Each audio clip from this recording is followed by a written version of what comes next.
యోగా చేయడం వల్ల ఎమోషన్స్ని ఎలా కంట్రోల్ పెట్టుకోగలుగుతాం? యోగా అనేది ఒక ఫిజికల్ ఎక్సర్సైజ్ కదా.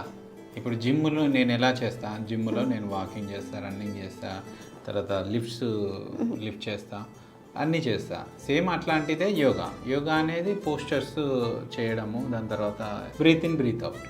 సో దీనివల్ల నేను ఎమోషన్స్ని ఎలా కంట్రోల్ చేస్తాను? ఇందాక మీరు అన్నారు సోల్, మైండ్, బాడీ మూడింటిని ఒక ఆర్డర్లో కంట్రోల్ చేయగలుగుతుంది యోగా. నాట్ ది మోటివేషన్ కదా, ఇది ఒక ఫిజికల్ ఎక్సర్సైజ్ కదా. బ్రీత్ ఇన్ బ్రీత్ అవుట్ అనేది మనం చేస్తాం.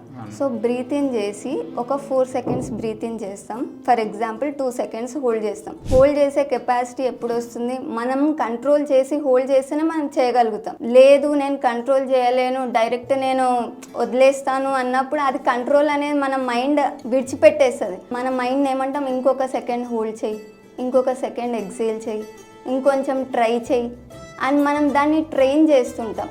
స్లోగా ఈ ట్రైనింగ్ మన మైండ్కి అలవాటు అవుతుంది.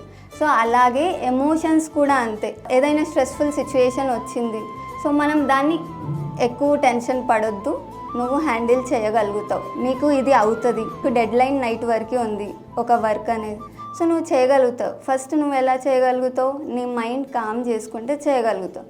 ఫస్ట్ ఒక 2 to 3 minutes breath in and breath out చేయి. ఇది breath in and breath out చేసినప్పుడు ఏంటంటే పారాసింపాథెటిక్ నర్వస్ సిస్టమ్ అనేది యాక్టివేట్ అవుతుంది. సో ఈ పారాసింపాథెటిక్ నర్వస్ సిస్టమ్ అనేది ఏంటంటే rest and digest of your body. So ఇది మీ మైండ్ని కామ్ చేస్తుంది. సో మీ మైండ్ని కామ్ చేసినప్పుడు అది పాజిటివ్ వేలో థింక్ చేయడం స్టార్ట్ చేస్తుంది.